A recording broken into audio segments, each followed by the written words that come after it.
News channel आहे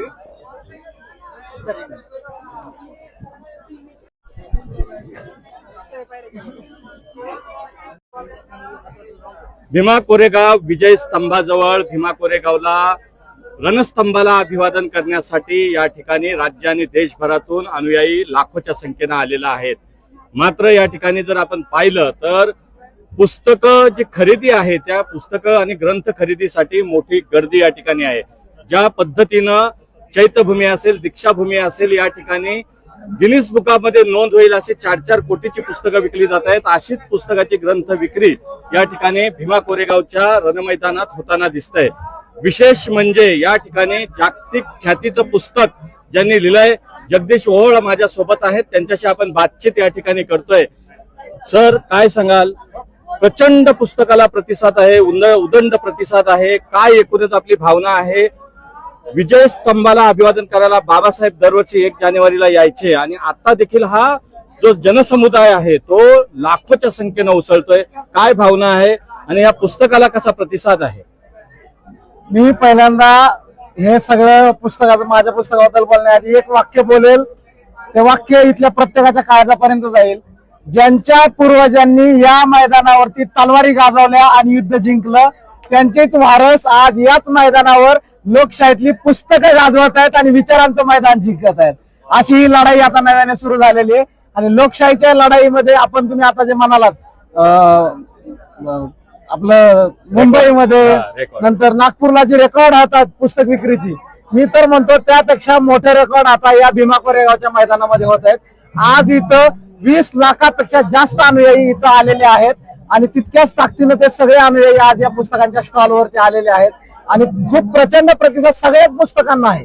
सगळ्याच लेखकांच्या पुस्तकांना चांगला प्रतिसाद आहे आणि लोक वेगवेगळ्या पुस्तकाविषयी जाणून घेत आहेत, कुतूहलानं समजून घेत आहेत आणि हा इतिहास देखील लोक समजून घेण्याचा प्रयत्न करत आहेत। बाबासाहेबांनी जे बघितलं तर आपण बाबासाहेबांनी जे काही संदेश दिलेत की शिक्षण हे वाघिणीचं दूध आहे, गुलामाला गुलामीची जाणीव द्या म्हणजे तो बंड करून उठेल आणि शिका, संघटित व्हा, संघर्ष करा, हा जो मूलमंत्र बाबासाहेबांनी या ठिकाणी दिला। आणि सर्वात महत्वाचं म्हणजे बाबासाहेबांनी स्वतःला राहण्यासाठी घर नव्हे तर ग्रंथ ठेवण्यासाठी दादर येथील मुंबईतील राजगृह बांधला। पुस्तक प्रेमींची संख्या वाढते, एका बाजूला प्रगत तंत्रज्ञान होत आहे, इंटरनेटचा जमाना आहे, संगणकीय युग आहे, अशात ही कशा पद्धतीनं वाचन संस्कृती टिकलेली आहे। बाबासाहेबांनी सांगितल्याप्रमाणे वाचाल तर वाचाल। आता मी येताना त्या ठिकाणी अनेक वृद्ध महिलांच्या मुलाखती घेतल्या, त्यांच्या डोक्यावरचं ओझं मी हातात घेतलं तर ते ओझं मला देखील उचलता येत नव्हतं, इतकं ओझं ते त्यांच्या नातवांना वाचण्यासाठी किंवा स्वतः वाचण्यासाठी पुस्तकं नेत होत्या। अनेक तरुणांच्या हातामध्ये पुस्तकं या ठिकाणी ग्रंथ मला दिसत होते। कसा बदल आहे? बाबासाहेबांची बहुजन महापुरुषांची चळवळीला गती येते? नक्की नक्की। आता जे आपण बोलला की वाचन संस्कृती हा जो मुद्दा आहे ना, मी आता खूप गांभीर्यानं एक वाक्य बोलतोय की आज या महाराष्ट्रात मराठी पुस्तकाचा जर सगळे इतिहास बघितला, आजची अवस्था बघितली तर मराठी वाचन संस्कृती टिकवण्याचं काम जर कोण करत असेल तर ते बाबासाहेबांच्या अनुयायी करत आहेत।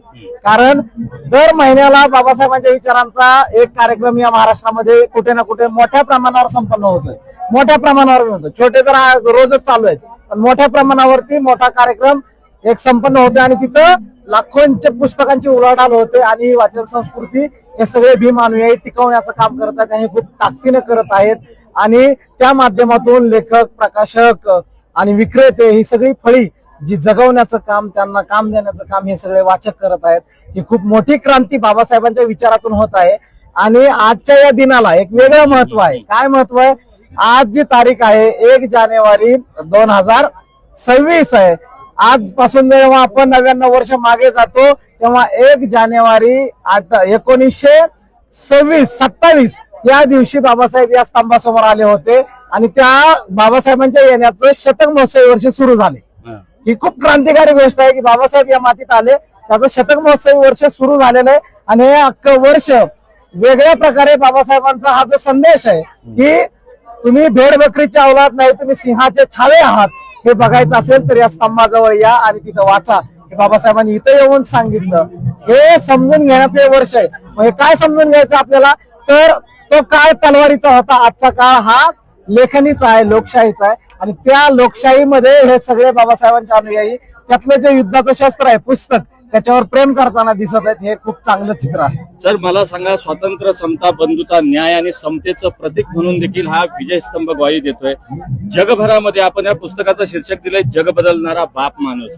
कोलंबिया विद्यापीठ असेल, अमेरिका असेल किंवा न्यूयॉर्क असेल किंवा इतर लंडन असेल, या सर्वच ठिकाणी बाबासाहेबांचं अस्तित्व दिसतंय. तर नव्हे तर तिथे बाबासाहेबांचे पुतळे आणि बाबासाहेबांच्या आठवणी जतन करून ठेवलेल्या आहेत. जगामध्ये बाबासाहेब कशा पद्धतीनं पोहोचलेले आहेत कसं बघता? पुस्तकामध्ये शीर्षक तर खूप चांगलं आहेच, मात्र पुस्तकामध्ये त्याचा आशय काय थोडक्यामध्ये? पुस्तकाबद्दल सांगायचं तर पुस्तक फक्त 24 महिन्यामध्ये या पुस्तकाची आता 65वी आवृत्ती आणि 68वी पण सध्या सुरू आहे. म्हणजे दर महिन्याला 2-3 आवृत्त्या निघत गेलेल्या आहेत आणि अशा प्रकारे पुस्तक लोकप्रिय होत आहे. मला पुस्तकाच्या लोकप्रियतेपेक्षा आज ते पुस्तक कंटेंट मुळे मागणारी इथं 90% लोक आहेत आणि त्याचा मला जास्त आनंद आहे. आज सकाळपासून तरुण अगदी म्हणजे 18 वर्षाचा, 20 वर्षाचा, 25 वर्षाचा पोरगा, मुलगी येऊन म्हणते मला हे पुस्तक वाचायचंय किंवा मी हे 2 वेळा वाचलंय. म्हणजे हे वाचन संस्कृतीमध्ये या पुस्तकाला जे महत्व आलंय किंवा तरुण पिढी वाचत नाही असं जे म्हटलं जायचं ते मी गेले 2 वर्ष झाला अनुभवतो ते खोटं आहे. तुम्ही जर तरुण पिढीला त्या दर्जाचं देणार असाल, त्यांना आवडेल असं देणार असाल तर ते वाचत आहेत आणि खूप मोठ्या प्रमाणावर वाचत आहेत. आज तुमचा मुख्य प्रश्न जो होता की आज जो जयस्तंभ आपण हे करतोय बाबासाहेबांचा विचार आणि जग बदलणारा बाप माणूस, तर जग बदलणारा हे अनेकांना आजपर्यंतही अनेकांना प्रश्न होता की जगदीश ओवळणे जग बदलणारा का लिहिलं? तर बाबासाहेबांच्या काळामध्ये लेखक शाहीर होते, त्यांनी बाबासाहेब असताना लिहिलं होतं जग बदल घालून घावं मध्ये सांगून गेले भीमराव, गुलामगिरीच्या चिखलात ऋतू बसला काय रावत, घे बिनीवरती घावं म्हणजे सांगून गेले भीमराव, जग बदल घालून घावं. म्हणजे अण्णाभाऊ साठेंना कळलं होतं की बाबासाहेब हा जग बदलायला सांगणारा विषय आहे आणि आजपर्यंत लोकांना अनेकांना कळलं नाही की जगात बाबासाहेबांचा काय इफेक्ट आहे. तर तो जगात बाबासाहेबांच्या विचारांचा काय इफेक्ट झाला तो या पुस्तकाच्या माध्यमातून मांडण्याचा मी प्रयत्न केलेला आहे. आज शौर्य दिनाच्या निमित्तानं मी एक छोटे सूत्र सांगू इच्छितो आपल्याला की 1818ला 1 जानेवारीला हे युद्ध होतं आणि या युद्धाच्या नंतर पुढच्या 25-26 वर्षामध्ये या महाराष्ट्राच्या मातीमध्ये महात्मा फुले जन्माला येतात आणि महात्मा फुलेंचं कार्य जसं पूर्णत्वात जाताना दिसतं तसं महात्मा फुलेंच्या पुढे डॉक्टर बाबासाहेब आंबेडकर जन्माला येतात आणि अशा प्रकारे ही विचारांची मालिका सुरू राहते. म्हणजे मला वाटतं की भीमा कोरेगावचं जे युद्ध आहे ते पुढच्या फुले शाहू आंबेडकर या परिवर्तनासाठी जमीन सुपीक करण्याचं काम करणारं युद्ध होतं आणि त्या माध्यमातून पुढे जाऊन शिव फुले शाहू आंबेडकर हा विचार पुढे अधिक ताकदीनं रुजलेला दिसतो. सर एक शेवटचा प्रश्न आहे, आपण तरुण आहात, व्याख्याते आहात, कमी वयामध्ये जगामध्ये पोहोचलेले आहात, देशातल्या प्रत्येक कानाकोपऱ्यामध्ये आपलं जग बदलणारा बाप माणूस जातोय. बाबासाहेबांचं ऋण आणि बाबासाहेबांचे प्रचंड उपकार आपल्यावर आहेत. तरुणांना काय संदेश द्याल? आता मला एक समाधानकारक बाब वाटली की तरुणांच्या हातामध्ये मला हे ग्रंथ दिसले, अनेक वेगवेगळ्या प्रकारचे ग्रंथ दिसले, बाबासाहेबांचं संविधान दिसले. एका बाजूला 31च्या रात्र ही गाजवण्यामध्ये डीजेच्या तालावर नाचण्यामध्ये तरुणाई त्या ठिकाणी अतिशय दंगगुंग झालेली आहे, तर दुसऱ्या बाजूला बाबासाहेबांचा अनुयायी, बाबासाहेबांची तरुण पिढी जी आहे ती बाबासाहेबांचा विचार, परिवर्तनवादी लढाई, परिवर्तनाची जी काही चळवळ आहे ती ताकदीनं पुढे नेते. कसं बघता आणि तरुणांना काय संदेश आहे?